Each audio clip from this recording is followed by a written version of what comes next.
So I remember thinking, man, it would be fun to build a module completely online. The problem is that working at the center school, my students just weren't able to do that independently. And so I chose to go for the blended learning model, where I could guide them through various aspects. That just made more sense. And I wanted to make the connections to my own students while I was working on this project. One of the responsibilities of any educator is to ensure high quality instruction in a safe environment for all of their students. And as part of that, I really found the backward planning uh, uh, approach that was part of this class to be incredibly beneficial.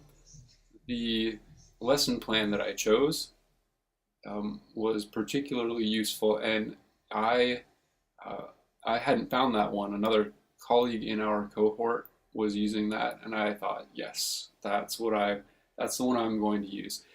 It's more work. It's front loaded, is what it is. It's more work up front, but I think the result is so much better, and it really allows you to build in the components of universal design for learning to address learner variability at every step, working from what you want your students to know and be able to do, and working backward. What are the barriers going to be, all the way to how am I going to get them into it? And that lesson plan helps to address all of those things. So it really changed the way I plan. And I continue to use that plan, and it was good to build fluency with that over the year that has passed. This was the first time I had thought to tell my students how they'll be assessed. And as part of that, not only what do I want you to know or be able to do, but what tools are you going to be able to use to do that? Are you going to be able to talk into a microphone? Will you have to write?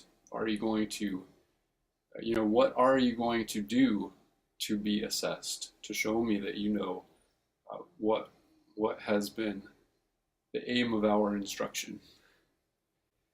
One of the other things I found in thinking more about the universal design for learning concepts, I started looking for those in resources that we already use. And so BrainPop Junior is something that we use at the center school sometimes. And that indeed has some of the elements of universal design built in, particularly for multiple means of assessment. One of the things that I remember thinking about as after we had completed this project and had the chance to review the work of other colleagues in the cohort and in the course, was that I was pretty unsure about myself, this being the first time I had created an online or virtual or blended project, a unit. And so it was good to see what other colleagues, students can do, other ideas about the way to go about it. And in general, it was just nice to have that affirmation that I was on the right track.